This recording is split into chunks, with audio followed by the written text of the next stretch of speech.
మీకు మీ చుట్టూ మీ బిజినెస్ పరంగా, మీ పని పరంగా మీ చుట్టూ ఉన్న పరిస్థితులు, మీ చుట్టూ ఉన్న జనాలు మీకు సహకరించడం లేదు అంటే, మీ చుట్టూ ఉన్న జనాలకు మీరు సహకరించాలని కోరుకుంటున్నప్పుడు ముందుగా ఇదివరకే మీకు సహకరించిన పరిస్థితులకు కానీ, మీ చుట్టూ ఉన్న వాళ్ళకి మనస్ఫూర్తిగా కృతజ్ఞతలు తెలియజేసి ప్రకృతికి, విశ్వానికి క్షమాపణలు చెప్పండి.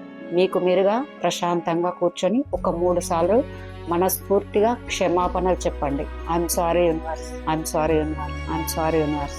ఆ తర్వాత ఎవరినైనా మీకు తెలిసి తెలియకుండా ఇబ్బంది పెట్టి ఉన్నా, బాధ పెట్టి ఉన్నా వాళ్ళందరినీ వాటన్నింటికి పరిస్థితులకు మనస్ఫూర్తిగా క్షమాపణలు చెప్పండి.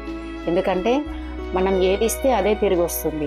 మీకు తెలిసి తెలియక ఇచ్చింది ఏదైనా అయ్యొచ్చు. కొత్తగా మీకు కావాల్సిన వాటి కోసం అఫర్మేషన్స్ ఎలా ఉండాలి అంటే, నాకు అందరూ అన్ని వేళలా, అన్ని పరిస్థితుల్లో, అన్ని ప్రదేశాల్లో, అన్ని విధాలుగా సహకరించినందుకు విశ్వానికి కృతజ్ఞతలు, కృతజ్ఞతలు, కృతజ్ఞతలు, ప్రేమతో హృదయపూర్వక కృతజ్ఞతలు. ఇలా చెప్పండి. త్వరలో మీరు అనుకున్నట్టుగా మీ చుట్టుపక్కల పరిస్థితులు, మీ చుట్టూ ఉన్న జనాలు అందరూ మీకు సక్రమంగా సహకరిస్తారు.